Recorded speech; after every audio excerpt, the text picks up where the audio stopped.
shots they had compared to United 7. Let's just remind ourselves, young boys this evening had a chance to continue their European adventure this season. If they'd have won this, they may well have been in the Europa League.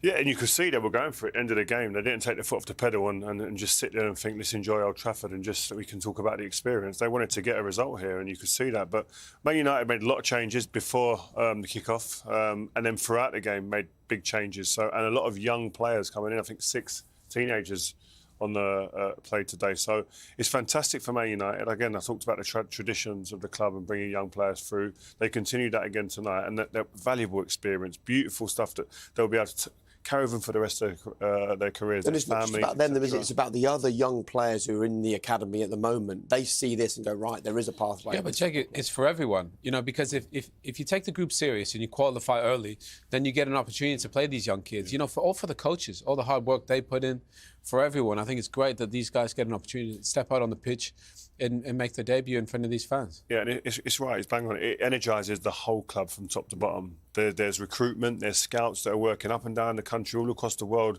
trying to recruit players to come through and come into this system here. And they all get energised when they see young players come out there because they know their work is worthwhile then. And even Tom Heaton comes on. Ralf really is keen to see every player at this football club, isn't he? Not often you see a goalkeeper get changed in halfway through the second half, but that's great. Even at 35, I think Tom making his Champions League debut. Yeah. Pretty amazing. So, yeah, that was good. Who's made it through so far, and you can see on here the only remaining one is the Atlanta Villarreal, which will be decided tomorrow. The big disappointment tonight, and we'll talk about this on Champions League tonight, is for Chelsea. They were actually going to be the group winners until the 94th minute, and then they conceded. They drew, which means they go through as runners-up, as do Paris Saint-Germain. But look at those teams, looking very nice indeed for the knockout stages. Let's talk overall then about this evening before we get into specifics, hopefully hear from Ralf Rangnick and some of the players as well. Who impressed you both this evening? Who do you sort of feel came out of this with Ralf thinking, you're in my plans?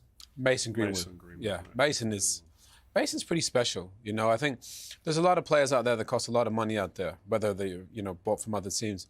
Mason's through the academy, and he's probably the most talented one. So, didn't we know all that already, though? Ish, but, you know, Ralf gets to see him in a live setting, and then he gets to see him score a goal like that. He's one of the best natural finishers at the club. Can play in multiple positions. He's good on the ball. People always talk about his finishing, but Rio and I were saying his ability to use the ball, receive the ball, doesn't get enough credit. So awareness. I think he's going to be one of those that he'll be in the starting 11 soon. Yeah, I don't think it's long. I mean, we can watch the goal here, and we spoke before about Jesse receiving the ball, but Matic's ball into him through the lines as a pass of a midfielder. Fantastic ball. And to be fair, it's his movement. He drifts. It's not a massive bits of movement. It's just deft movements, and then bang. That finish, and we spoke during when we saw this happen, it's like, I always liken him to someone like Van Persie. That's who his style is like. He receives it a lot like him. His movements like him. He's elusive. Doesn't really want to ever get pinned against a defender. You see here. Luke does well, doesn't he? Get on the overlap. Yep, he does. But I'd just like to take it back seriously. So I look at his movement again, because Luke does great, yeah. But my eyes are only on one man at the moment, and it's him. Look at him here. He knows his awareness of where he's in. He's not scoring from there. No. He's not scoring. Not often you score when you're this far in front of the post. Watch his movements. Just run it slow, run at half speed.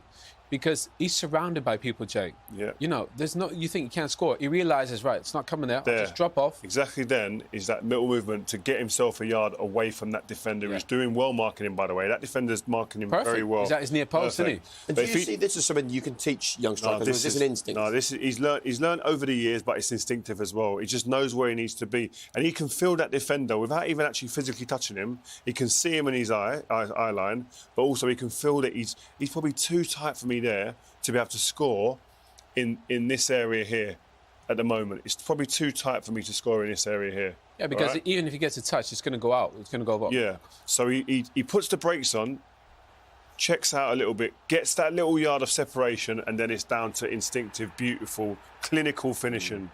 The kids, listen, I love him. There's not enough words for me to describe what I feel about this boy as a player, seriously, because he's a beautiful footballer.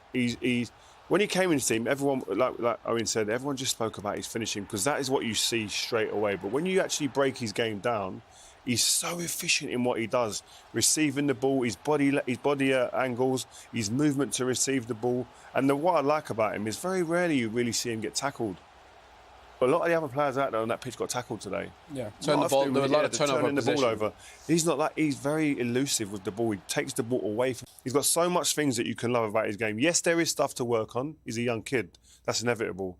But this kid, the ceiling for this kid is so high. And I mean, we've got a few examples of his all-round play here. Even pressing, I've seen his stats in terms of sprints and high intensity runs when he's on the pitch. He's not someone who shirks work. Wants to set the people up for other chances. But the kid, I think, what he could be, man. If he dedicates himself to the game like he is at the moment and continues and keeps that growing and takes the opportunities like he is at the moment, England are missing out at the moment because he can come in and add value to that team as well. That's his gift. In those areas, he's calm. He never rushes. Most young kids, they receive the ball and they panic. They speed up in the moments where they shouldn't. Mason has a picture, and he's always in control, which is quite rare. And he has a good awareness, as Reece said. He's always checking his shoulder, find little pockets.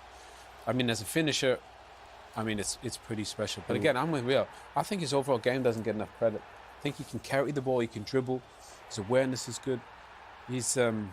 But he'll want to play. Even though there's some world-class players here, he'll want to play. Yeah, he won't be happy sitting on the bench. Since this new manager's come in, he hasn't started the game until tonight, and I'm sure he'll be sitting there going, well, why? Yeah. But his answer is where you want it to be, out there.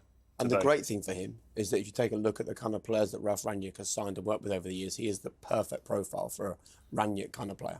He's the thing is, if Ralf was going to buy him, it would have cost him a fortune. Yeah. We see, Ahmad out there today, would they pay, 35, 40 mil, Mason is in the category almost, the Phil Foden category in terms of, how do you put a price on it? So, look, he's a diamond, and to go with, Marcus and Cristiano and Cavani, Sancho. Pogba, Sancho, Bruno.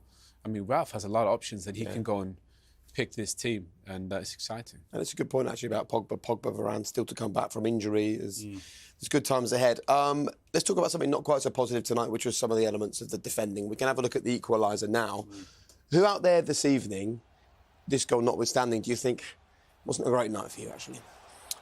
I don't think anyone other than Mason really gives Ralf something to think about. I think everyone else, there's elements of the game we say, oh, well done, but then there was elements where you thought that will probably go against you, and he's thinking in terms of an 11 to go in the Premier League this weekend or in the coming weeks. So, no, I think you can... What about Wan-Bissaka? You said he'll have to fight to be in Ralph's plans. What did you think of him tonight?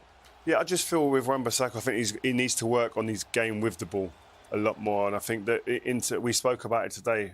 Fullbacks in today's games are controllers of the game. We've always been number 8s, midfielders in Premier League history, and we've watched football for years. Centre midfielders are the conductors. At the moment, the players who are getting majority of the most touches are the fullbacks. So you have to be good at receiving the ball and good at playing over various distances and adding different layers to your game. And I think that's where Wan-Bissaka, if you're talking about the top right-backs in the country, that's where he falls short in that department.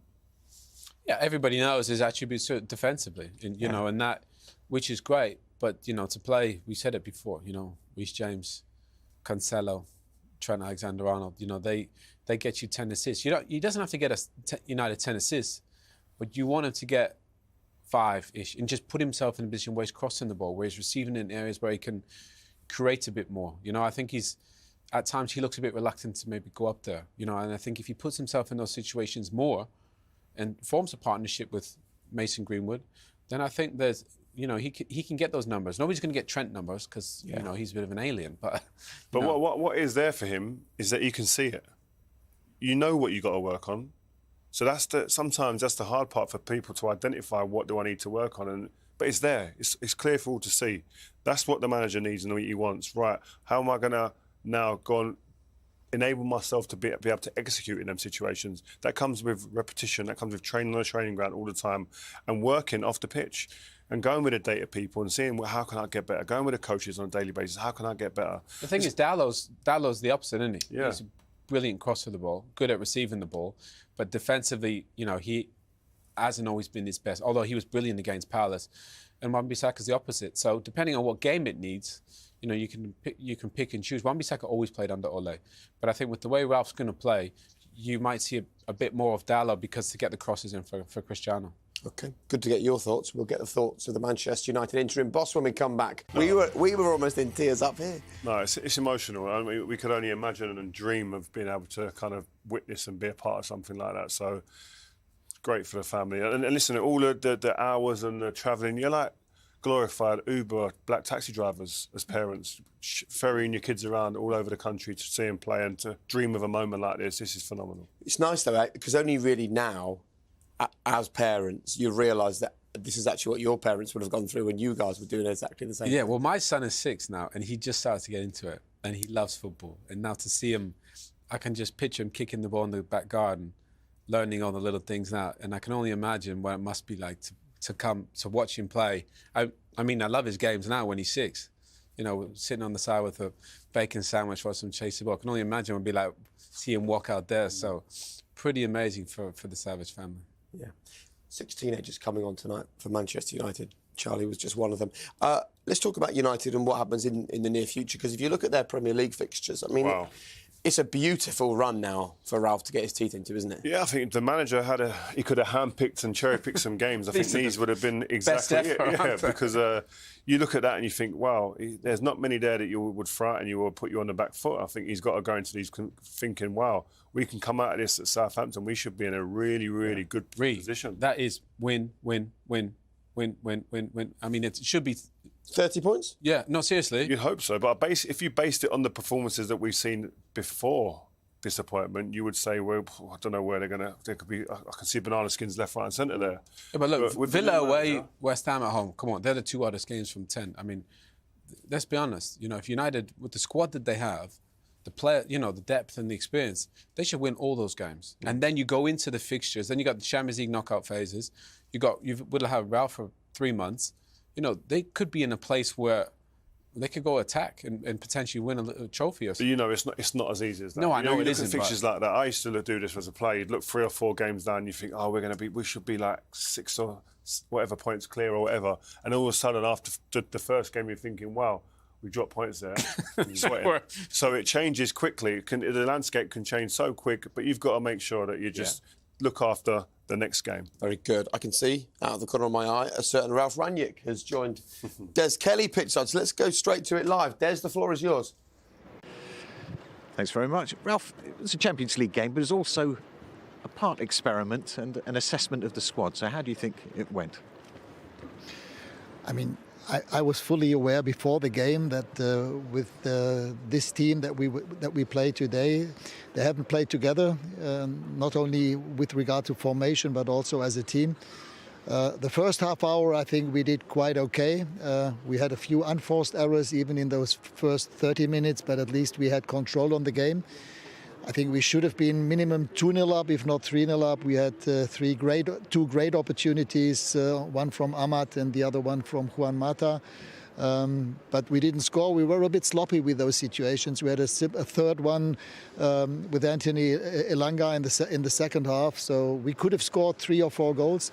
But obviously after we conceded the equaliser, we were not defending high enough, not proactive enough. And we could have also conceded 2 or 3 goals. So if in the end the final score would have been 3-3 or 4-3 to us, nobody could have complained against that. But as I said, also the good things, quite a few debuts. Debut for Tom Heaton, debut for quite a few youngsters, game time for players who desperately need game time. So in total, I wouldn't say happy, but it was okay. A valuable experience then. You're looking for players to stake a claim. Mason Greenwood did that early on with a fantastic goal, didn't he? Yes, but it was also good to see Luke Shaw back. Hopefully he can at least be a candidate for the Norwich game in the squad. Aaron got 2 knocks again, one on the wrist, another one on the knee, so we have to see how this will develop by Saturday. Yes, and as I said, it was an experiment. It was not an experiment. I did it on purpose because I also wanted to save the players and their energy for the game on Saturday against Norwich. Sure. But you talked about giving the ball away, though. Did you seem to lose possession a lot? Yeah, what really was a little bit annoying was the way that we also gave the goal away, because we played too many balls into the first line of their pressing area, and this was also the case with the goal that we conceded. We could have cleared the ball easily, and whenever we played the ball into the second or third line, we were always dangerous, and that was really. I told them that before the game, but still they still played in that situation the ball. A 5-meter pass, and they were just waiting for that ball. It was more or less a pressing invitation that we sent. It looks like you've learnt a lot. Thank you very much, Ralf. Thank you. So it was almost perfect, this campaign for Manchester United. Might have finished with a bit of a damp squib this evening, but it was job done coming into the final game, which is crucial for them. And there are the group winners, there are the runners-up. And I guess the real headline tonight is, that is really frustrating, isn't it, for Chelsea? In the 94th minute, they're going through as group winners. They're now going to face either Lille, Bayern, Real or Ajax in the next round. But you don't want Bayern or Real. I mean, definitely not. So, obviously, I think Thomas Tuchel will be a little bit disappointed, but they'll get it back. They're defending European championships. But conceding 3, I think that'll bother them the most. Yeah, they're suddenly shipping goals. Yeah, the last 2 games, back-to-back, 3 goals each game. So it's not what we're used to seeing with the Chelsea team, but I'm sure they'll get themselves back on track. Very pragmatic, Ralf, isn't he, when he assesses the games like this? There's sort of no getting carried away. It's all part of the plan, the long-term view. He sees it very clearly. He understands what he wants. He knows what he wants, and he doesn't deviate and get put off by a certain little situation in the game. This is it. Clarity. Just what this football club needed, hey? Here's some clarity for you as well. Stay where you are, because straight after the break, every single goal from the Champions League this evening, followed by us 3 discussing all of the headlines and all the talking points from the group stages so far. So stay where you are. Champions League tonight is after the break.